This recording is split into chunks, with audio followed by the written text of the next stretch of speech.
Hello, my crafty friend, and thank you so much for tuning in to my Floral Fantasy. This little book, which it's a little if you see it next to my hand, it is stuffed full of flowers and plants and papery goodness that make me feel really excited about the upcoming spring season. So yeah, I really wanted this one to be a special book that not only features flowers and plants, but also that sparks the imagination.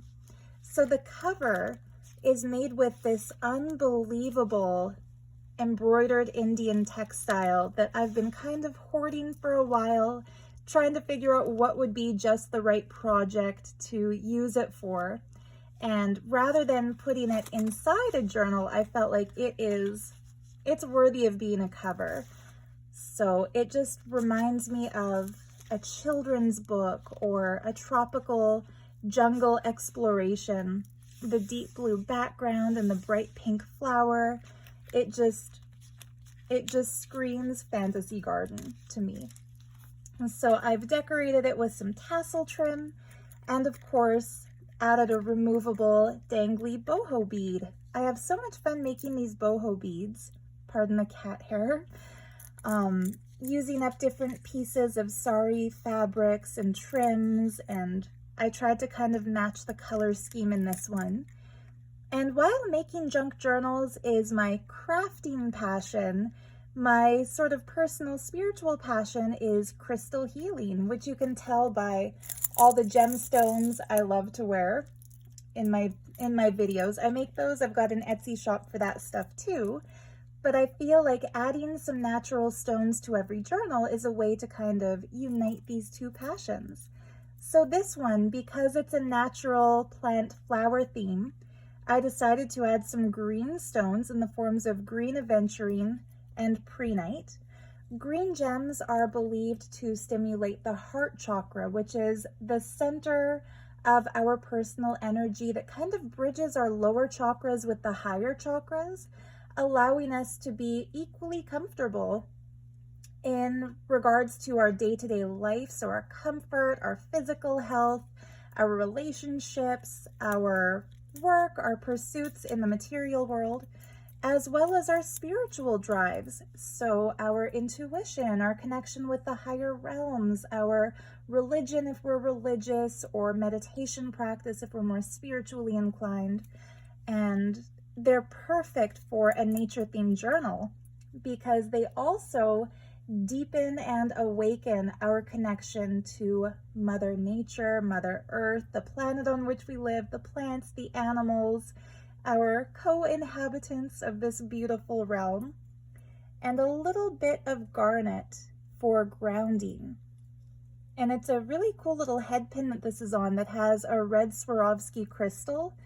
The Swarovski brand has kind of redefined itself, so they're no longer making craft supplies. So I think it's kind of cool to use up my stash of genuine Swarovski elements like this while I've still got them.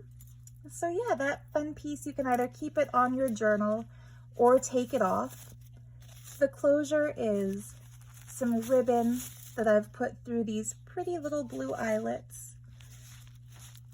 And then you can see it's stuffed pretty full. So for a little journal, it has lots of stuff, which tends to be my crafting habit. I like to, if I'm going to make a book, I'm going to fill it up, right? So the inside is lined with another piece of beautiful embroidered Indian textile. Maybe I'll zoom in a little bit so you can see everything more clearly. And I put a pocket out of these two pretty purple rose appliques. And inside that, I made just a fun little ephemera holder using some flower illustration that I cut out of a gardening book.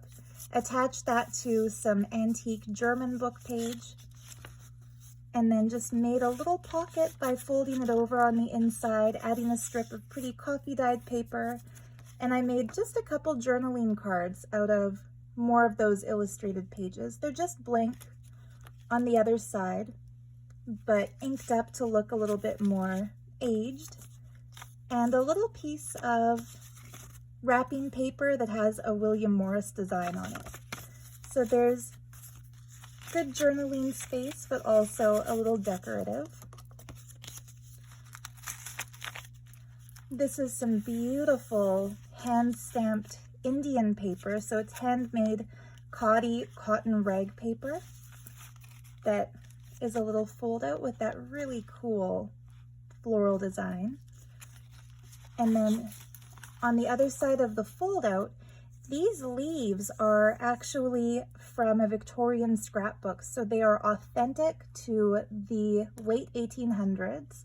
They were very delicate and kind of crumbling, so I've glued them straight down onto some German book page just to keep them intact.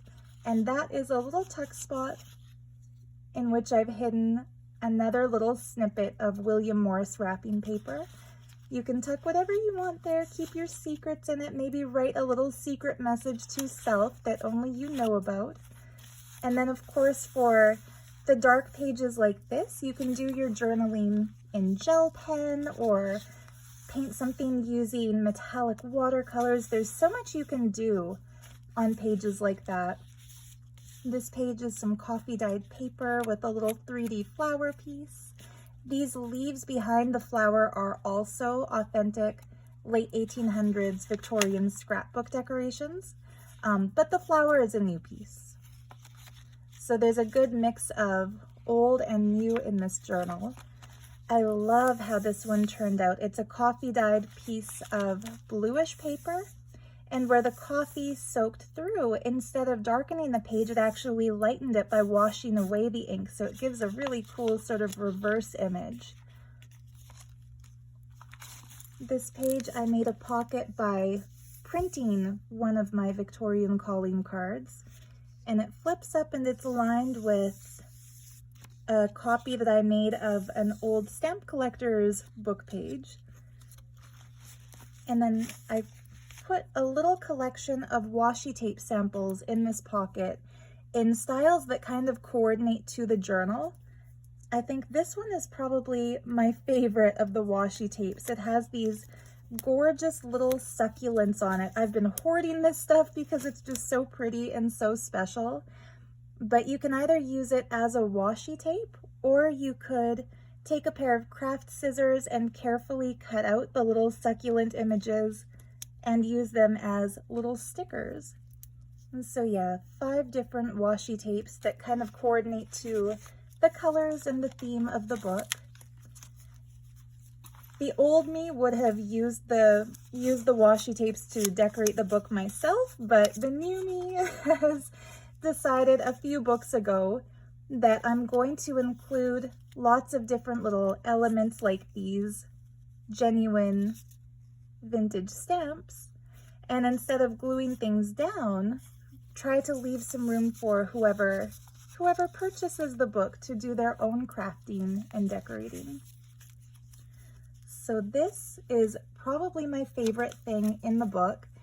I put together a little textile sampler with snippets of some of my favorite floral and green colored fabric pieces, including this really nice gilded Japanese fabric, some vintage sari silk, and then these fabrics are from my grandmom's stash. She's been cleaning out her craft stuff and giving me the things that she probably won't use, and I love this leaf motif and this more gilded leaf motif. Really pretty stuff. So you can either keep these together in the little bundle that I made, or you could take them apart and use them in your crafting. And the paper clip has this really pretty seashell that's been carved into a leaf pattern. This was actually in a jewelry jar that my Auntie Mary Lynn recently picked up for me at an antique show. So thank you, Mary Lynn.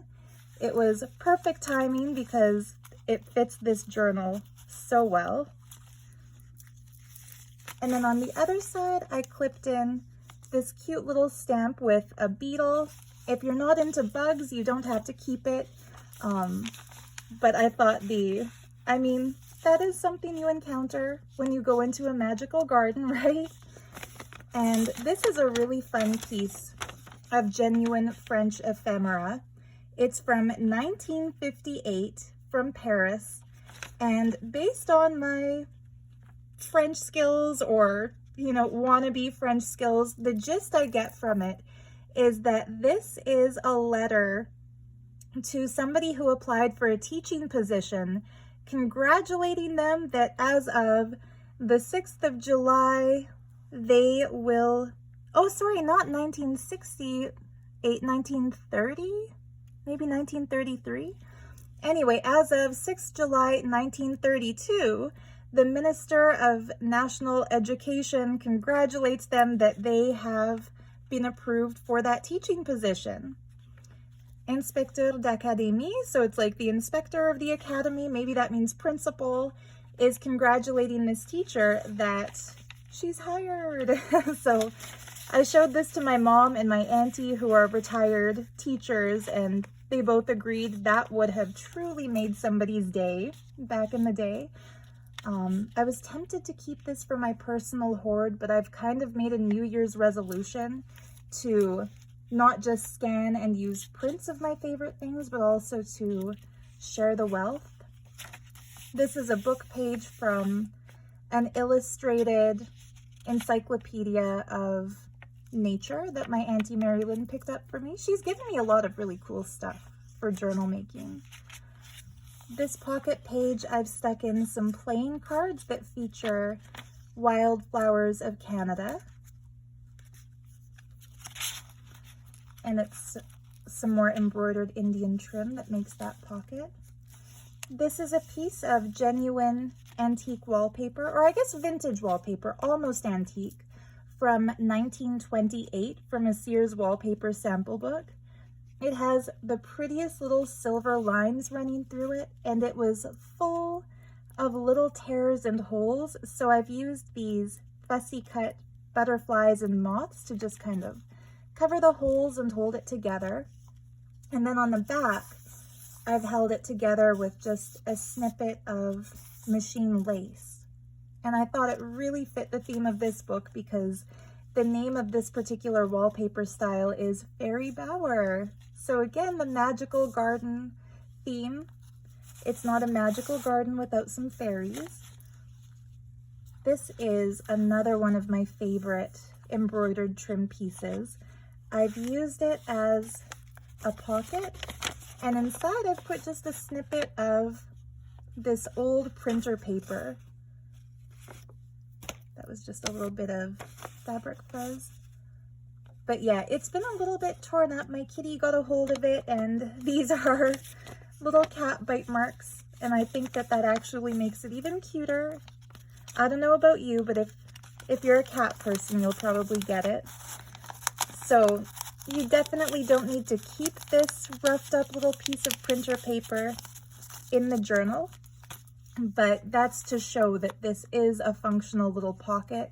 You could craft yourself a cool journal tag and put it there, or just leave it blank behind because the pink and green looks so great on a plainer background, which is why I put a plain piece of paper in there. That's some really pretty floral scrapbook paper, just some green printer paper with this unbelievably luscious, grassy sort of a sari trim. I love the texture that this adds to the middle of a book. If you feel it, if you get this and feel it, it is actually so petable and so soft. Don't let your pets near the book though, because they will try to attack it. And I speak from experience on that. This is just a little side flip so you can write, draw, paint, collage, or whatever on this page. And then this little piece of ribbon kind of adds to it. This is some music note paper from 1935.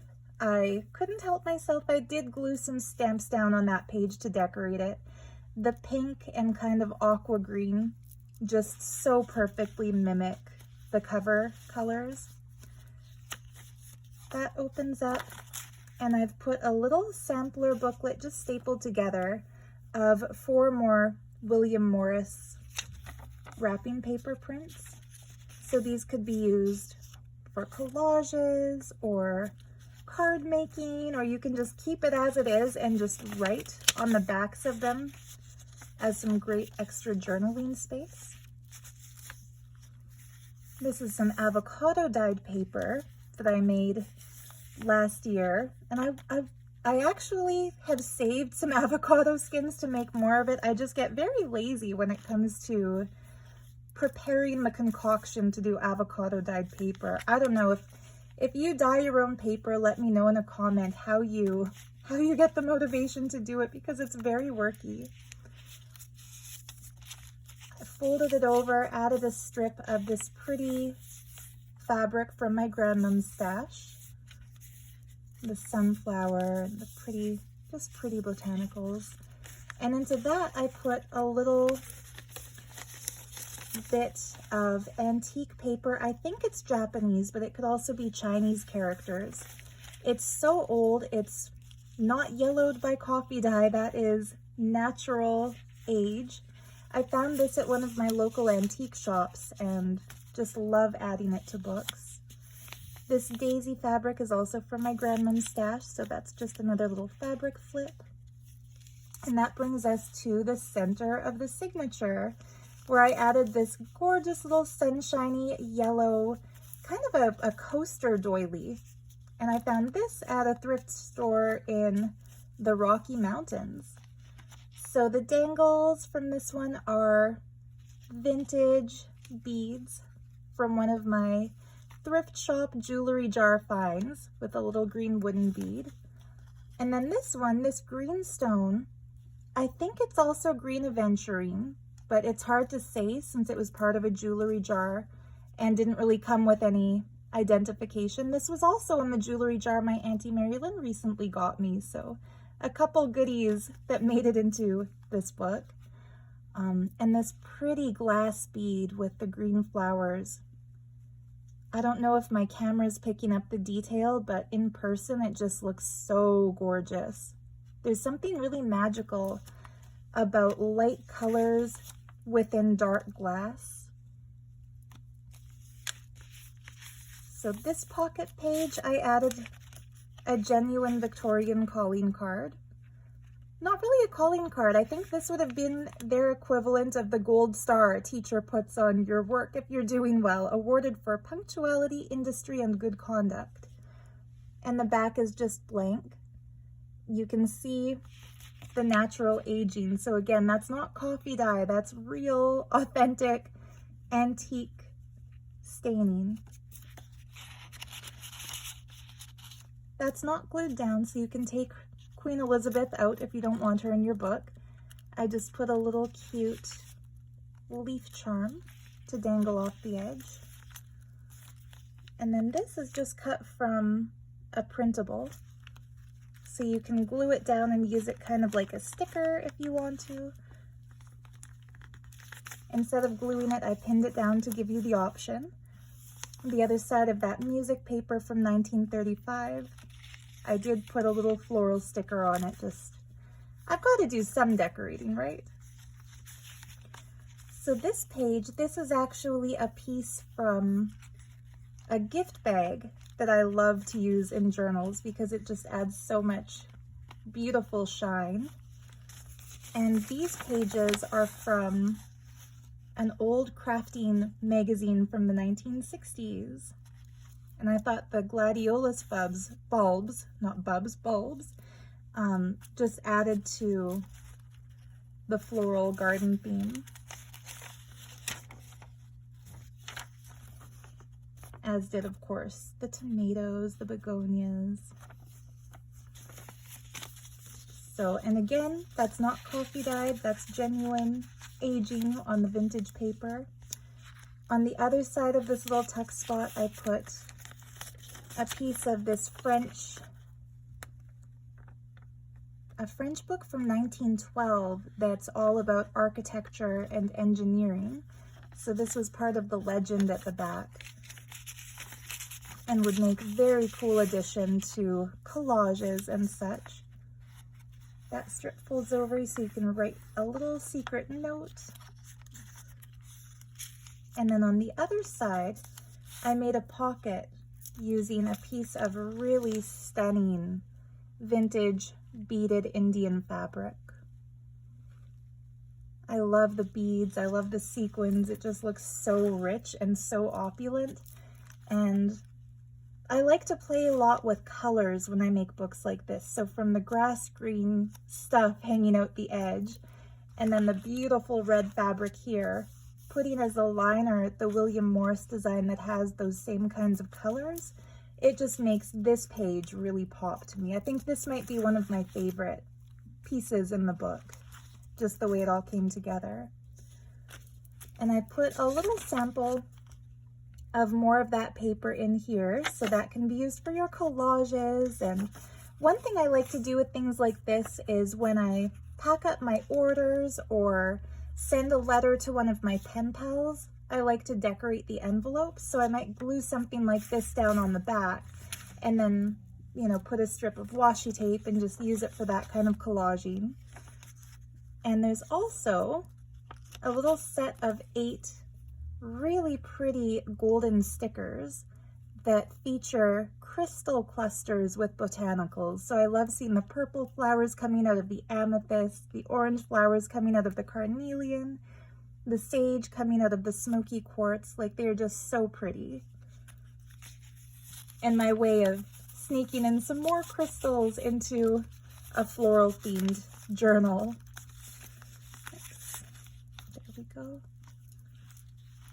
There's the other side of that 1928 wallpaper. You can see the holes from where it was stapled into the sample book. And then this pretty pink paper used for these pockets is vintage wallpaper that I found at a local antique shop. So I didn't want to, again, pardon all the hair and cat hairs, I didn't want to totally cover up the back of the paper because it's pretty cool to see what they wrote to advertise their product in 1927. But I wanted to add a little something into there. So this pocket holds a print of probably the most ridiculous, funny Victorian calling card in my collection. The sentiment says, "A foolish son is a grief to his father." And it makes me wonder, who would give this to a friend? Like, are you low-key dissing your friend's son and saying that he's a fool? Or is this like a motivational thing that you would say to somebody to encourage their sons to not be foolish? Like, I just find that really funny. And then this is just a little scrap booklet made with the edges cut from some of the pages that were used in this signature.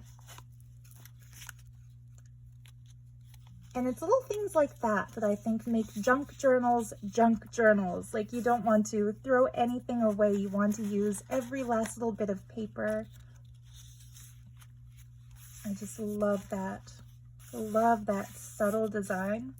How cool would this page look if you write in all of the light space, like make a little journal entry? I think that would look so cool. This page has some really pretty blue trim.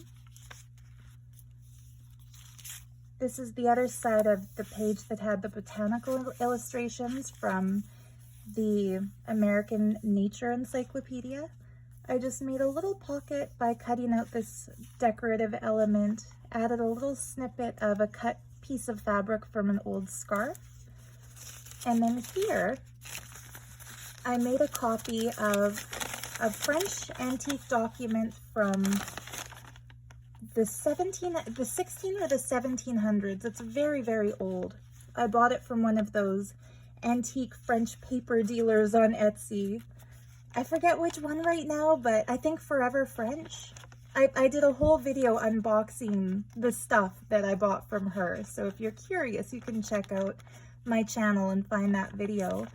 But I made a print of that document onto handmade paper that has actual bits of leaves and green botanicals in it, so it kind of fits the theme but looks really cool. And these are fun. You can either journal or do something on the back, or you can use it for collage purposes. Like, I love tearing little strips of this and using them in collages or to decorate other things. And the reason I kind of print this one more than my other handwritten document pages is that I just love the signature here. It's very fun. I like seeing like different sizes of calligraphy and different styles. Like, you can tell there's more than one type of writing on that page, which I think just adds to it. This is a sample of some really, really fun handmade paper from India. So it's more of that handmade khadi cotton rag. And it has these cool pink flamingos, just really fun.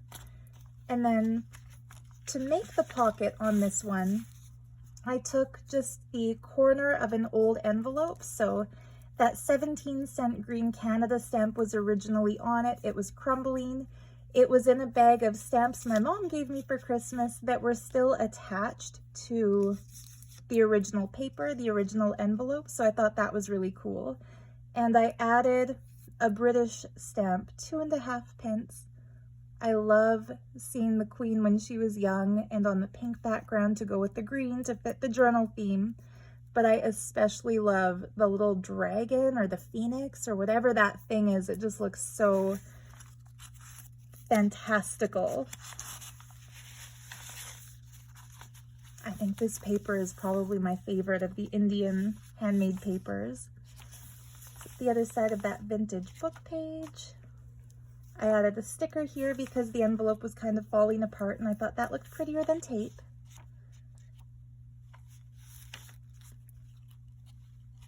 Some green lace. This little pink flower goodie was also in the jar my Auntie Mary Lynn recently gave me, and it was actually a single earring. So I just kind of bent the back of the earring back and then hid it under this pretty cherry blossom patch. So it's not a magical garden without some fairies. So there's a very pretty little blueberry fairy, and it's a sticker, but I left it loose so you can kind of take it out and put it where you'd like it. Just some leaf trim dangling from the paper clip. These two adorable little fairies too, with their baby's breath. And again, that's a sticker, so you can put them where you'd like them. We've got some glitter coming off of this fabric fold, but that's okay. And then the other side of the Indian paper from the front, these cute little leaf bookmarks my mom gave me recently. I think she was kind of clearing out her old craft stash.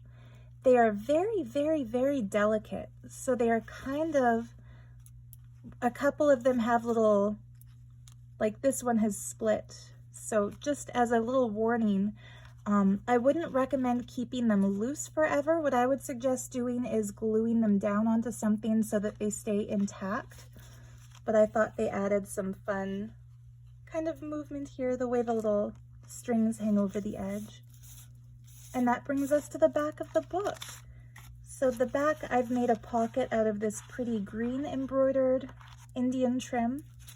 And I stuffed it with a page that I cut out from a gardening book.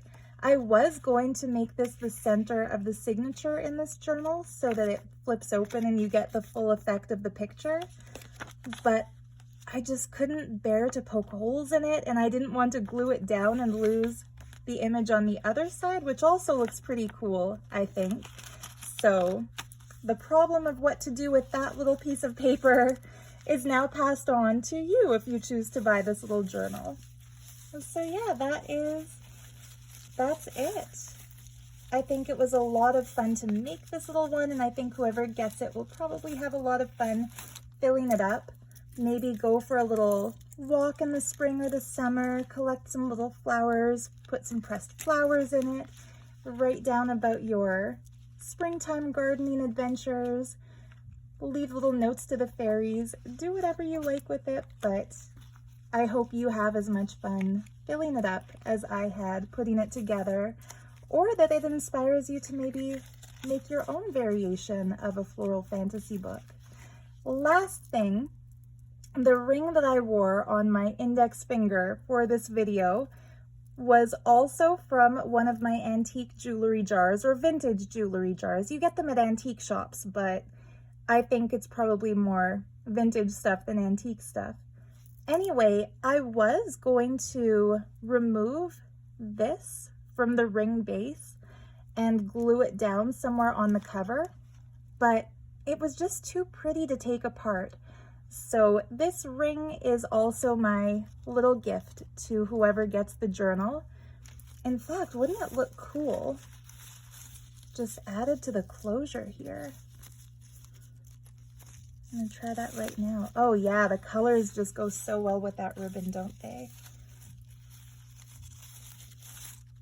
That's something I like to do when I have a piece of jewelry that will properly match a journal, is include a little matching piece of bling. There, doesn't that look perfect with it? That's where I'll leave it.